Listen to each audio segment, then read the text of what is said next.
So colleagues who've been to the last two retreats will recollect that we've had a lot of discussion about algorithmic systems and their character and their insertion into society and their consequences and how it's developed. So we've done a lot of work on algorithms. So this time we wanted to do work on the use of algorithms and AI in science. And partly that's stimulated by the fact that we're part of a new EPSRC, Engineering Physical Science Research Council Centre for Doctoral Training on AI and Biomedicine, which is led by Sanguinetti here, and we're providing the social science and responsible research and innovation training as part of that. So we will be working with biomedical researchers and machine learners in producing new life science knowledge and exploiting it. And therefore, there's a set of questions we're particularly wanting to discuss in this context. A discussion between, the import of the sessions we had on algorithms was that there are two kinds of algorithms. There's one kind of algorithm talk done by people who read Sunday colour supplements, and there's another kind of discussion of algorithms by people who know what algorithms are in the context of computing, and they are radically different beasts. And the intention of the last two retreats was to merge those two sets of discussions. So here we're trying to have a kind of socio-material discussion of AI and its application in science. So Guido's going to kick off, and we hope he's going to explain to us the kind of goals and ambitions in relation to the application of artificial intelligence and machine learning. And then we're going to have a response from two social scientists, Lucas Engelmann, who's been doing a lot of work on algorithmic knowledge in epidemiology, so that's a specialist area. And we were delighted that we were able to get Christina Aicardi from King's College London, who is doing this similar kind of stuff in London, and intriguingly is also part of one of these centres for doctoral training. So it's been a great opportunity for us to explore this conversation. Safe and trusted AI. Yes, okay, safe and trusted AI. Okay, so over to you, Guido. Yes, thank you very much for inviting me. It's always a pleasure to come back to Linlithgow. I've managed to squeeze out a few minutes visit of the castle. Palace, really, not castle. So I thought I would be getting a definition of what algorithmic knowledge is before, and I asked Robin for one, but I realized this was not going to be forthcoming. So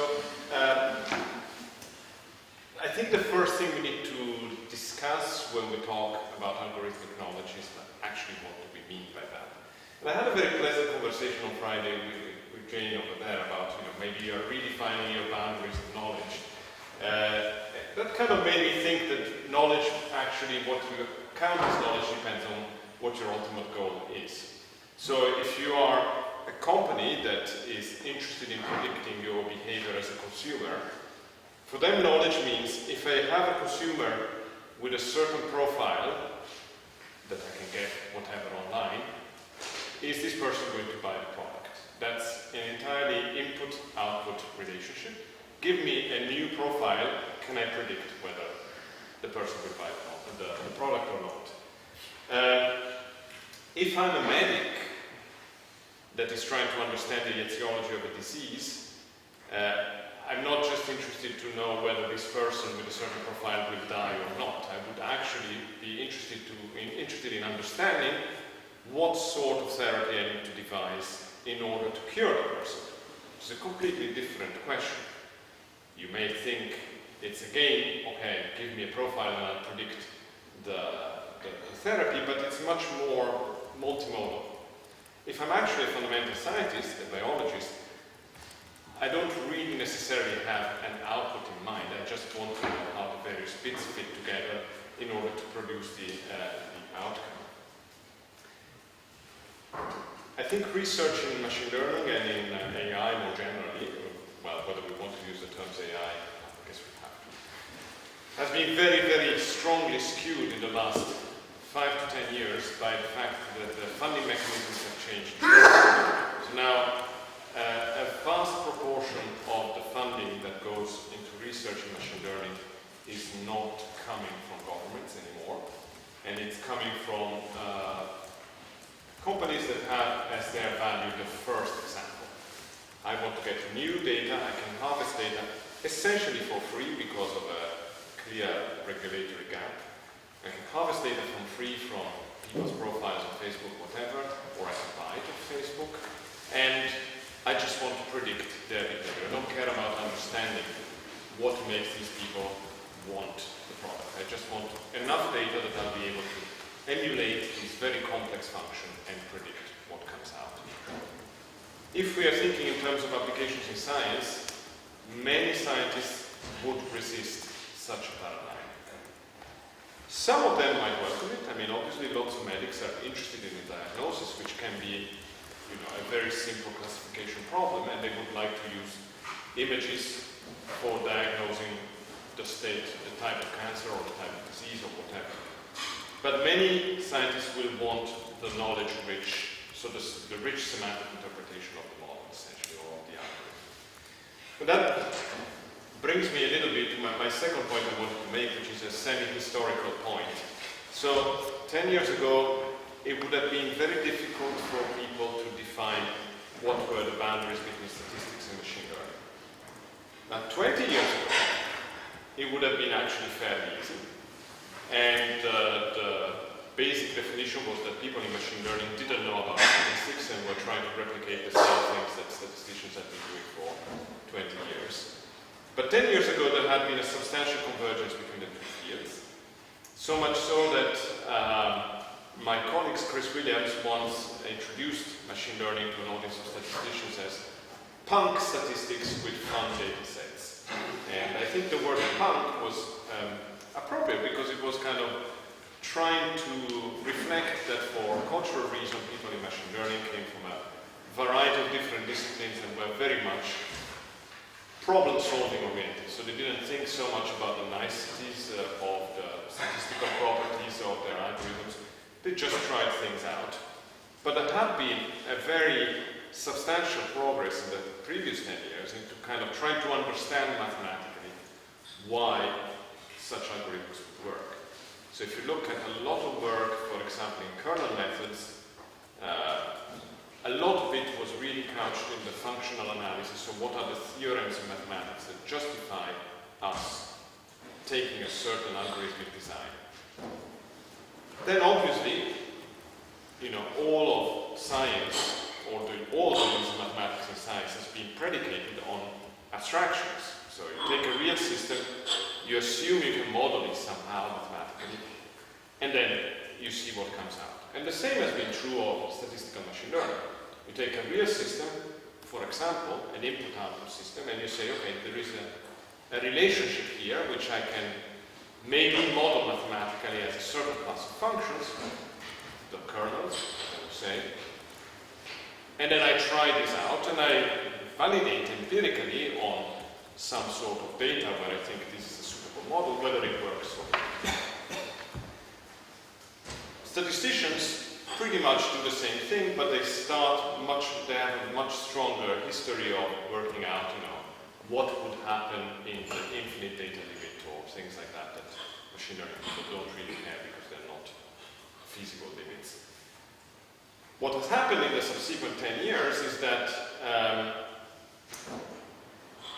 because some methods that are not well understood yet mathematically empirically worked very well on some problems, notably machine vision and speech recognition, which happen to be extremely important commercially, then there has been an enormous investment in, let's say, the neural network side, which work somewhat like kernel methods but are much harder to give mathematical results on.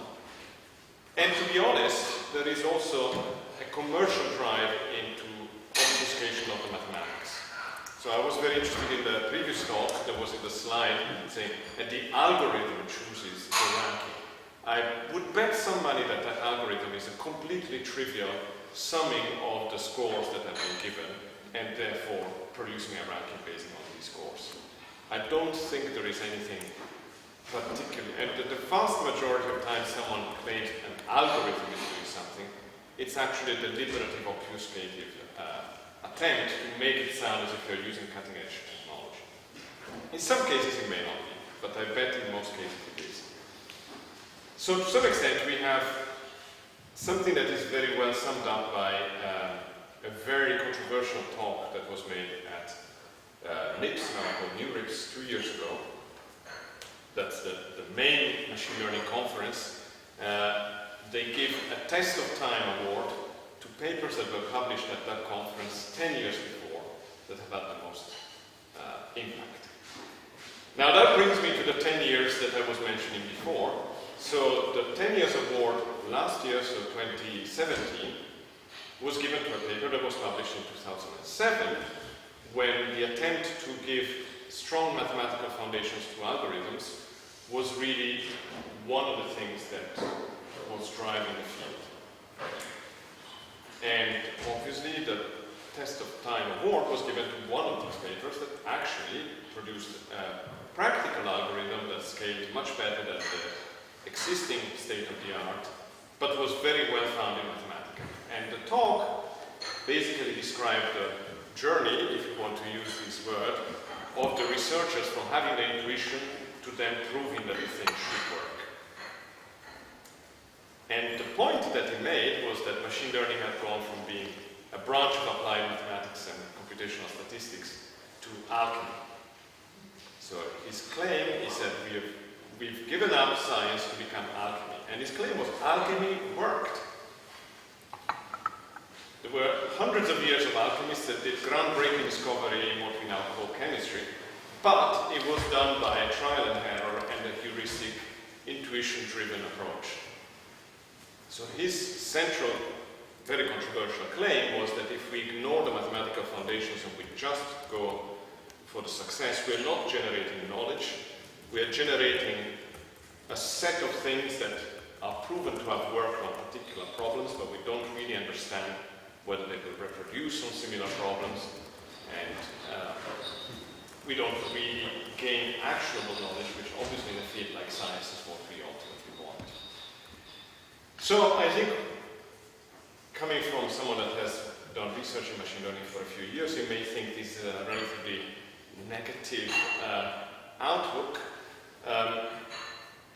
We certainly generated a lot of excitement within industry. This has somewhat percolated within government, and for example, the fact that CDTs in AI, like the ones we're all involved, have been funded means that there is a considerable expectation that these technologies may deliver more broadly. On the other hand, I think we do stand at a crossroads where we really need, or probably we should have started being really honest about what we understand, what works empirically is a very robust finding. We don't really understand why, but it's certainly worth investigating. And what are the reasonable expectations of what we can deliver? It's kind of clear that, at least to me, that we can't, algorithmic knowledge that cannot be explained is not part of science, it's part of algorithm. It's not, something works just because it does. I don't think many scientists will be happy to do that. If it turns out that we can cure cancer in that way, well, maybe we may want to take the cure of cancer into alchemy, but in general, it's unclear how far the discussion of AI and science will go unless there is a fundamental rethink of what the AI priorities are, or there is a fundamental rethink of what science priorities are. So that's my 5 to 7 minutes spiel.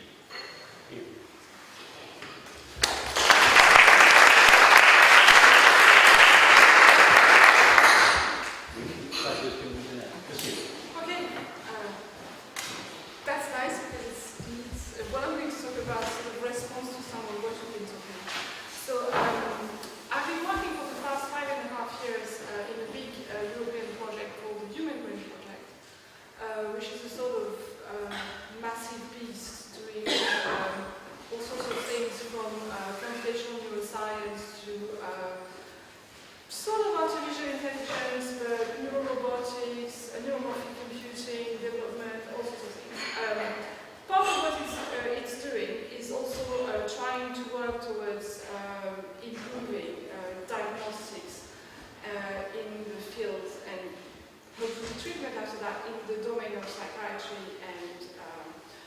neurobiology, where there are a lot of contested categories of disease. I mean, the symptomatology of a lot of mental health disorders is very shaky.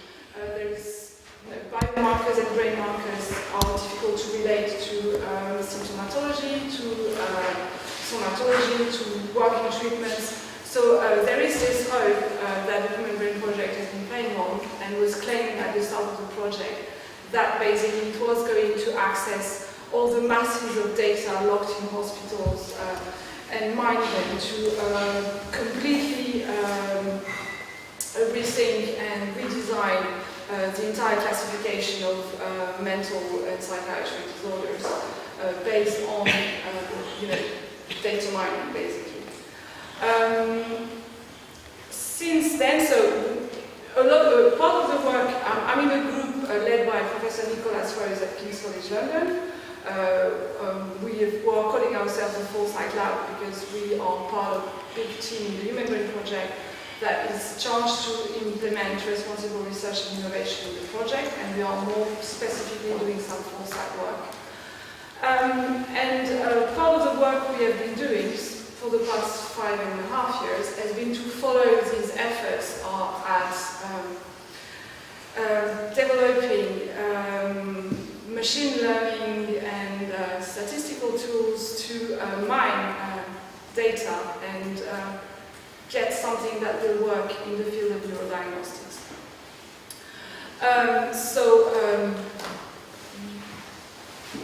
I'm going to go very briefly on the results. The latest result we have had. We have made recently an analysis of the promises, an updated analysis of the promises and the challenges of trying to relate probabilistic predictions derived from AI techniques in general and other related algorithms to individualized clinical interventions. So that's something we've been updating because a lot of things have changed in the project. And our findings also, I'm going to give a few pointers on something that our findings have emphasized a lot, because it's a lot of things have led us to look at trust in particular, and trust as interpersonal relations, trust in interpersonal relations that may enable the clinical translation of new AI-based technologies. So really, interpersonal relations of trust between researchers, clinicians, patients, and eventually regulators as well. So in terms of the promises of artificial intelligence and statistical, other statistical methods and also some modeling techniques for neurodiagnosis, integrate and analyze masses of data from different sources, reveal previously hidden relations between neurobiology, symptomatology, successful treatments, which is really an area of considerable commercial investment and research investment as well. And of course, this will all help revise the widely contested psychiatric diagnosis categories that we have currently. So the things we have found is that actually for now, the overwhelming majority of the AI-based research into brain biomarkers still begins from or utilizes the very contested categories it's aiming at questioning. So, and are replacing. So this is a sort of self-defeating thing, because you start from, you have this kind of cohort on which we have studied Alzheimer's disease, and you are mining it to just sort of comfort biomarkers related to Alzheimer's. You are looking at people with, a lot of work is done with epilepsy. So you take patients with already diagnosed epilepsy to look at the potential biomarkers. So all the claim of eventually pulling down the current classification of mental disorders and psychiatric disorders looks like really far-fetched. The other things that we have found is that for healthcare practitioners, for the clinicians, the use of AI was acceptable only for clinical decision support. and they were very, very reluctant to have it replace human expert opinion. Well, assist is okay, replace is not okay.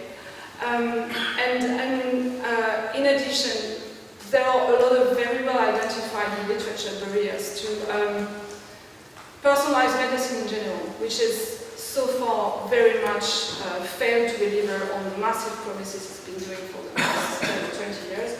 And it's much the same in psychiatry and mental health, so I'm not going to expand on that. There are massive things written about it.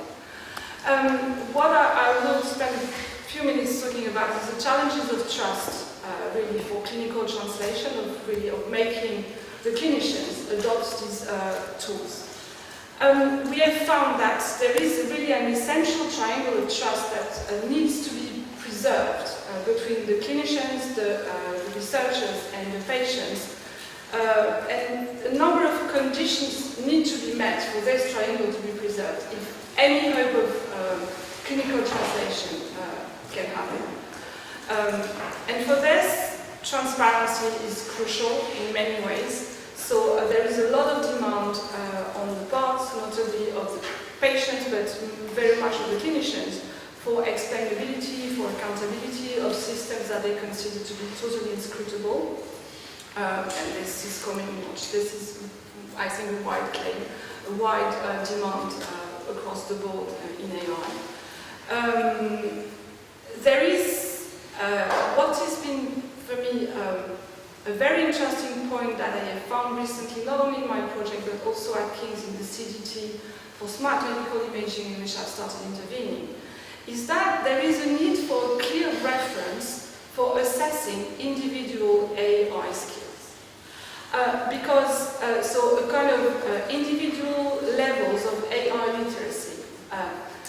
Because it ranges from people who say, I am doing AI in my research, who are actually basically using off-the-shelf packages that are black boxes in which they are told, you input that, you will get this kind of thing at the end, to people who are developing their own neural networks, for instance, but based on things that are already well known and well researched, so nothing new, just adapting existing techniques for things that they need to do, to people who are really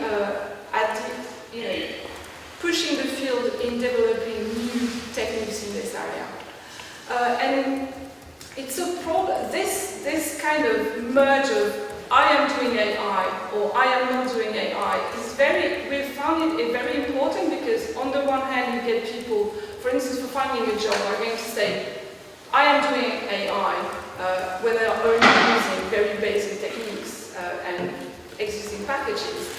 But then in our project, when we come and say, you may have some ethical, your research may raise ethical and social problems around AI. Say, but I'm not doing AI. So it's this sort of very fuzzy notion of what consists in doing AI is also used very by researchers themselves to situate themselves on one side of the barrier or the other side, depending on how it suits them. And this is a problem at the moment. We are trying to, saying, we understand there are all these many categories of people who can say, I am doing AI in this way, in this way, in this way, or I am not. We are interested by what everybody is doing. We are all going to put it under the AI banner. And actually, they may all raise different kinds of issues, but we want to know about all that is raised. Be it using an existing, bought online package of whatever, or developing your own algorithms. This is more relevant. Then for the more clinical stuff, what we have found is that the involvement of clinicians upstream was absolutely crucial, and that when they were involved in the formulation of the research, before it reached clinical trials, there was a higher chance that things was working and that it fostered much better collaborations. But there was big hurdles to that. First, because clinicians lacked generally the required training to master the techniques and the new tools that come from artificial intelligence in general. I'm just going to put it all under artificial intelligence for now. And in the end, when faced with taking a decision to do something with the patient, they are going to trust their own decision. If it doesn't agree with the algorithm, they trust their own clinical judgment over whatever the tool is going to say. The other thing is that on the side of the researchers, we have found that the researchers disregard clinical reasoning as subjective and biased.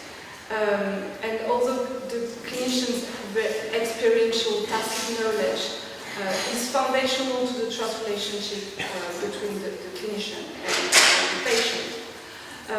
And here I would say that looking at AR history, overlooking the importance of tacit knowledge is one of the things that was a major failure of expert systems 40 or 50 years ago. So I think this is something that really need to be heeded, that disregarding tacit knowledge on the ground that is biased and subjective is not satisfactory. So that was it for my quick summary.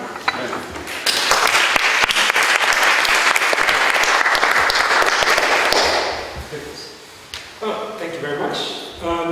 I'm going to, I'm a historian and not a data scientist. I have a training by practicing or trying to practice. But I'm looking at the history of epidemiology as really a sounding board to think through some of the problems that data science and AI and machine learning bring forward in the, I don't know, ecology of knowledge, the landscapes of university, the landscapes of academia, and research landscapes today. And I want to just use these 5 minutes. There's lots of points of connection, and I'm looking forward to taking some of these points further in the discussion later. Like the alchemy point is one of the historical elements that one can engage with, but also the question of tacit knowledge and clinical knowledge is one that is particularly interesting. But I want to look at something else and thought of proposing to look at 3 aspects that are very prominent in the history of epidemiology as it develops over the 20th century, and to take these really as a lens through which we could approach the kind of questions that we as STS, historians of the present, sociologists of science, might engage or might want to engage with when looking at our study of and our involvement in data science and AI. One story or one aspect that I find particularly convincing or particularly outstanding or particularly let's say interesting in the history of epidemiology, that it really is history that has been mostly overlooked for one of the most expansive practices that were developed in that field, and that is data practices.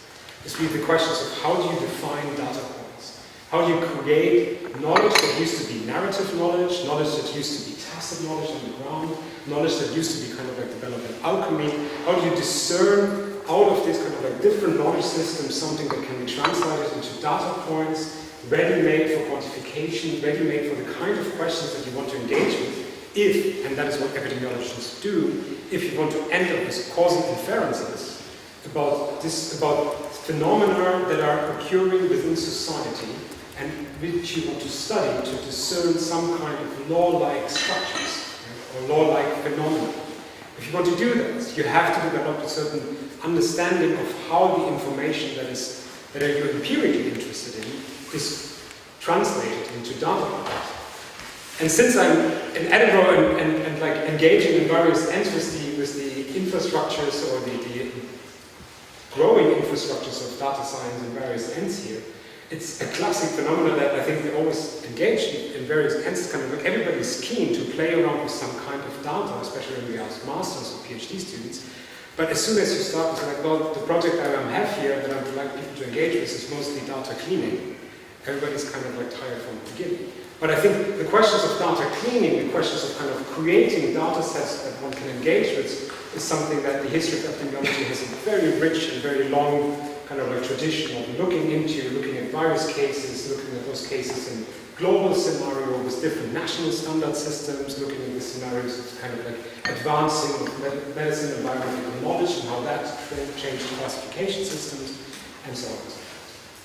The second focus that I think is interesting, again, between the history of epidemiology at large in the 20th century and data science now, is the emergence of modeling. And that's, I think, most closely related to the kind of questions of what is AI, what is machine learning, and what is the kind of alchemic black box that it's sometimes associated with today. But in the history of epidemiology, as in the history of economics, it's really quite interesting from the history of science perspective that we have here a field of knowledge in which at some point the research into the development of models, resources allocated into the development of modeling systems and modeling and designing models is as much valued as the empirical shoe-leather work that epidemiologists do as well. So we have all of a sudden like these two kinds of epidemiologists working on these kind of questions. One are gathering data, developing ways of understanding the field, engaging with the ecology, studying square meters in which they look at different materials and different combinations and what factors are that develop and design these things. And on the other hand, you have people in their armchairs, to make the contrast very strongly, who develop mathematical models in which they try to discern those kind of like empirical data into models that can be used by the wider research community to advance the overall project. And I think one feature here is that I find very interesting, especially in the 1920s, when these models came into place. It's also a time when many epidemiologists begin to say very explicitly, it's just entropy. There is nothing that we can, the amount of data that we are amassing does not allow us to make any more valid claims about causality. The interdependent variable of so many different factors that determine the distribution of disease is too large. Hence, we need a kind of like a rapid reduction of factors into abstract models to move forward or to have any way of engaging with this kind of like phenomenon at large. That's the second part, I think, I would like to throw into the debate, and to what extent that is maybe similar in the development of data science or the way data science works. And the third aspect that is important for the history of epidemiology is its disciplinary flexibility. And it's a way in which epidemiology always remained open as a way of knowing throughout the 20th century to integrate whatever kind of knowledge reservoir was available in order to arrive at some kind of claims about the phenomena that it was studying. It didn't matter if this was anthropological knowledge, if it was sociological knowledge, if this were economic models that were integrated, or if this was kind of like standard biological science. Like, it was always, in that way, a social science, much more than a natural science, and that it like, maintained this kind of flexibility of integrating different knowledge systems, and almost, I think never really any epidemiologist made these claims, but it's as if epidemiology conceived of itself as a kind of like a big science that integrated all sciences. And I think that's something that's very obvious in data science and in data science in the academy today, that we have a field that is currently kind of like beginning more and more.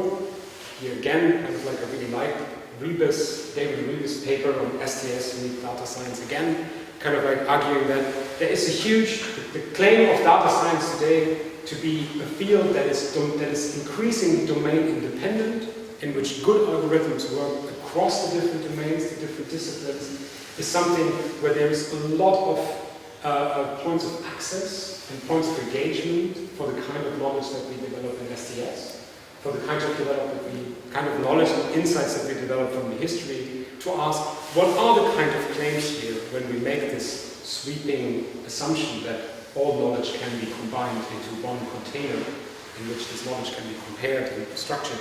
And what are the implications of this for the project of knowledge production at large, but also what are the implications for that, for this kind of generalization when it comes to the question of the social. And the social within these increasingly technological systems, I think, is something that both people in AI and machine learning, as well as in STS, keep asking. And I think that's why.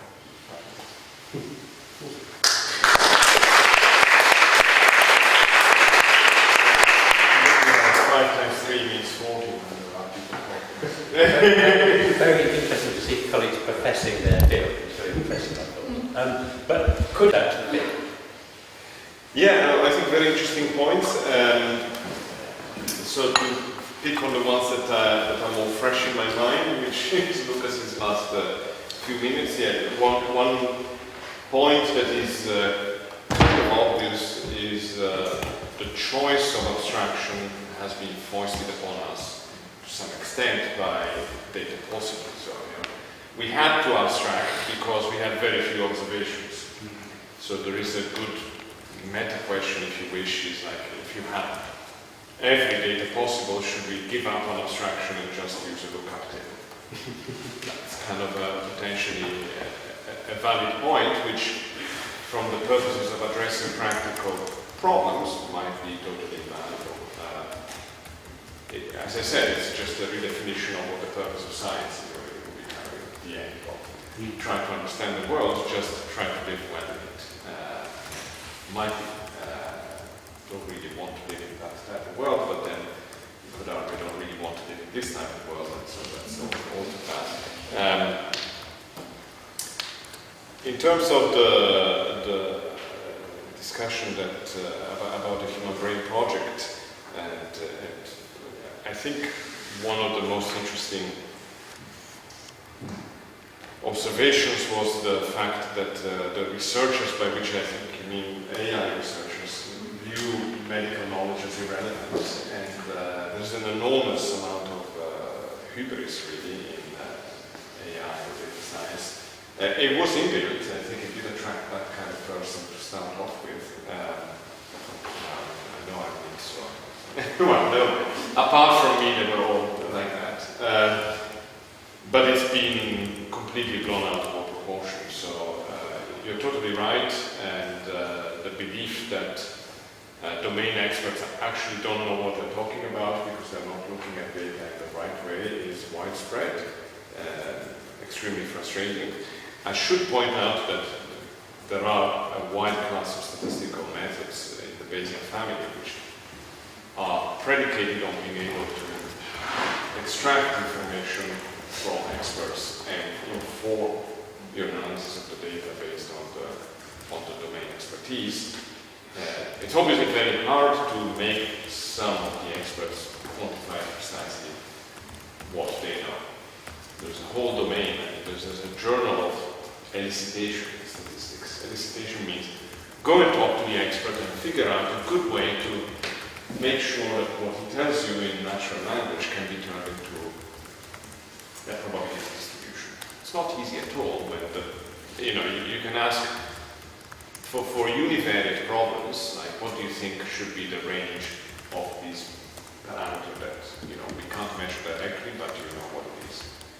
But if you start having complex multivariate problems where your output variable may depend on 1,000 different variables, it's true the expert has a hunch on some things, but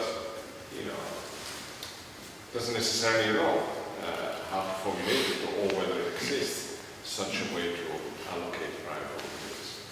So I think that's the 2 points I want to pick up. Okay. Well, I think even when I was talking earlier, I was responding to some of the points you were making about moving to alchemy and kind of moving away from mathematical rules and stuff. One thing that I think is responding to the epidemiology, but also to what you've been saying, one of the things that I have talked earlier about is that all this data practice is actually one of the major hurdles that is faced, is that people don't want to share their data. And that 5.5 years in, some of the major issues for actually trying to develop those techniques is that they don't get access to the data. So they only get access to excessively small samples, small sort of play around data sets, but in no way can they get their hands in the data set they were hoping they were going to get. By any means, for different reasons. Some because the data that they were hoping to get access even in a super anonymized fashion from hospitals. They refused from the start. There was a sort of party to, instead of working with patient associations and actually getting consent from patients and people who have been participating in hospital research, they said, okay, we are going to play the anonymization card, and if the data are anonymized, we actually don't need to seek consent. The problem is that in the hospital they've said this doesn't pass muster without ethical boards, so they don't get access to the hospital data.